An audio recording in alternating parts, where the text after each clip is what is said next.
Alright friends, welcome back to Jason Design Shop, where today we are going to make a cutting board with some scrap wood from the scrap wood hardwood pile. So check it out, it's going to be cool, and we got a twist in there. Going to do a mock-up with this project, make it even cooler. Let's get started. Well, I start out by milling up all to the same 2-inch size thickness of maple, cherry, and oak scraps that I had. Boy, I love the curly maple that I have in there. And press it together in the clamps and scrape off the glue squeeze out. Of course, we learned in our first project not to wipe it off. Then you're going to be sanding it off. Throw it on the sled, cut off the corners, and I was not square, so I'm using some shims in there to try to square it up a little better. And we'll see how that turns out in the square. Look at that. Perfect. I'm super happy with it. So we're the perfect thickness now to go through my planer. I believe it's a 13-inch planer. Bunch of times through there, and it just, the way that I pushed it through created long curls. You can see the long curls there. And it clogged up my vacuum system. Took me about 20-30 minutes to clean it all out of the system, digging it out. I'd use a smaller vacuum, push down into the hose to suck out the chunks in there. Anyways, loving this. There's a little bit of snipe on the end from the, even though I had it on that sled going through the planer. So we're going to sand it anyways. So we put on a 180 grit and get going. Of course, sanding's fun. My least favorite part. There it is, a beautiful, what one might say, cutting board. I definitely could sand it a little more. That's 120. We'll go up to some higher grits. But before I do that, there's some cracks. Right there, a couple little cracks I'm going to fill with some sawdust and glue, and I'm thinking of, we'll putty these holes and fill them up. So my idea after doing all this thinking as I was making this is to come up with what's called a mock-up. So it's when you take two ideas and you put them together and use them simultaneously. For example, a cell phone and a camera. They put those two together and voila, we love our cell phone cameras, right? It's the key feature in our cell phones. So whoever put those together, technology allowed it, that's a mock-up. You got a centaur and a horse, put them together, you got a mock-up. You got a horse and a human, you put it together, you get a centaur. That's a mock-up. It's done in industry, it's done in ways to think about new ideas, it's used in the art world all the time, and that kind of stuff. So I'm thinking in that mind, while I was working on this, and I was like, what are two things that this is often used for? Well, one, cutting board. So we're going to do this smooth side be the cutting board side, but this side will be the tray table side. We'll look at that and design it, and we'll have a tray table on one side and a cutting board on the other. Let's get to it. So anytime I do a lot of sanding, I make a lot of dust, and so I collect that sawdust and throw it in a jar. So when I need to fill cracks, you have some matching color there. Right, so I use the cherry wood sawdust to fill all the cracks in here, and it turns out looking pretty good.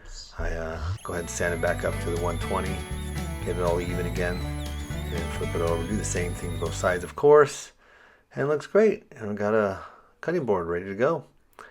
Yes, if you'd like to subscribe, if you're enjoying this content, of course I would be very honored if you would subscribe and like the video. It helps it get out to more people, as you know. So I went down to the local Craig store, and they have a bunch of wood there available. So I was able to get some hardwood Peruvian walnut. It's pretty nice stuff. And use that for my rim. It's going to go around the top of this cutting board / tray table. So, okay, we need to cut this line in half. That is halfway. All right. Of course, chasing perfection in woodshop is always the goal, but it doesn't always work out this good. There we go. Oh, perfect. All the way down. That's what I'm looking for. So if you want to see the actual video where it shows the mistakes and the workarounds and the tricks and tips to get more accurate, then you can look in the link below. There's a 35-minute video where I build this whole project and walk and talk my way through the whole thing, explaining my workarounds and my fixes and my mistakes and how I get it all done to come out nice like it does. Yeah, check that video out in the description below. Alright, so I don't like it right now because I feel that it's too boxy. got this box top, the boxy bottom, all the pieces in it are almost all the same shape, the rectangle shape. And so we need to bring little curves into it and balance things out.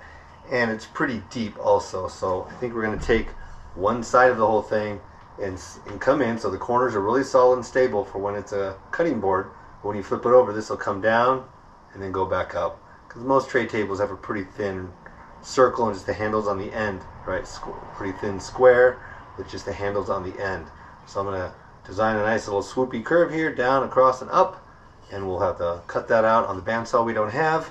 So jigsaw it, or take it to my work where there's one, and lay it out and see if we like that. So friends, you know, after searching online a while, I could not find anyone else making a tray table / cutting board. So maybe this is my big contribution to the woodworking world, soon to revolutionize the whole system. Well, if you make one of these guys, then maybe give me a shout out if I'm the one who inspired you to do it. And that would be pretty cool. Jason Design Shop, here to help create new things. Thanks, guys. So I've noticed there are two types of woodworkers in this world. Those who pre-design everything and use SketchUp and come out with measurements and plans and work it up beautifully that way.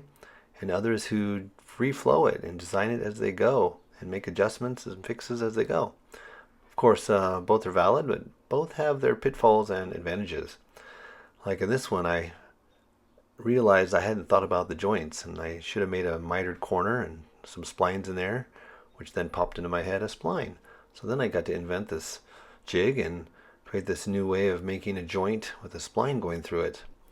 I never would have done that had I pre-designed it. I most certainly probably would have mitered the corner. So came up with this other idea where I'm going to push the spline. Of course, this is end on end just to see how it fits, but for the corner. So then I did the other piece, and it went together pretty cool. Also got to see if I was able to get the tolerances right so it wasn't so loose, and line up the outside of the board with the spline lining up on both pieces. Fairly technical and was not easy, but it worked out. Then here I'm getting the handles ready. Decided not to make a square hole for the box because again we're fighting the squareness of everything, but rather rounding the corners. So by using the drill, it gives you a rounded end on each end of the handle hole, and then just jigsawing it out. See? Alright, then we had to smooth it all up. Alright, there they are. Pretty rough, I think. Now we could take it to the router, hopefully, and make a nice round over on both sides. So I'm really loving my new router table. Actually, it's not that new, but you can go back in the videos and find it and see the build. And I put it all together, but it's awesome. We're coming along. Nice handles, all up to 180, smooth. Ready to work on this part, get our bird in here. So as you can imagine, this was the part that gave me the most trepidation, a little fear here, cutting in through the whole board we just made to do a inlay of a little bird. Wanted to do that because this tray table was going to have pictures of it matching a ceramic set that I had made with birds on it. But it worked out, and I just was super careful and just rode that line and then laid the inlay piece on top and made a little mark and went back in, and it was all time-lapse super fast, and it went in really tight. And of course, just to be safe, throw a bunch of little Peruvian walnut dust in there from all the other cuts, and cut down those splines and glue them up and put them in and glue it all together and clamp as you go. And there were some gaps in there too, so I went ahead and threw some more dust and all of that stuff, and we'll sand it up after the clamping's dried. All right, let's undo all the clamps here and see if there's, and do some sanding and see if there's any touch-ups we got to do in some of these gaps, and figure out how we're going to finish it. All right, so I pulled it out of the clamps there and looking pretty good. Sanded up those tips there where I put the sawdust in it, and then I realized after sanding for too long right there on the end grain, trying to make it flush, that I had a flush trim bit. But that darn tip of it spins and doesn't rotate like that bearing, doesn't have a bearing on it, and so it burned the wood. So I need to get one with a bearing. But once I did that, in what, a minute, 2 minutes, it was sanded compared to the 15 I did on the other side. This whole thing is sanded to 600 grit. Pretty soft, super smooth. Love it. Now The final stage is to get some oil on there. We're going to put the typical cutting board oil on the whole thing. Although I have learned per the Wood Whisperer YouTube channel that maybe tung oil might be something worth trying, and because it withstands some of the heat better and the repetitive washing. We'll try that next time. But for now, we got to finish this bottle. We'll take it in. We'll be all done. We'll do a little final video of it in use. How about that?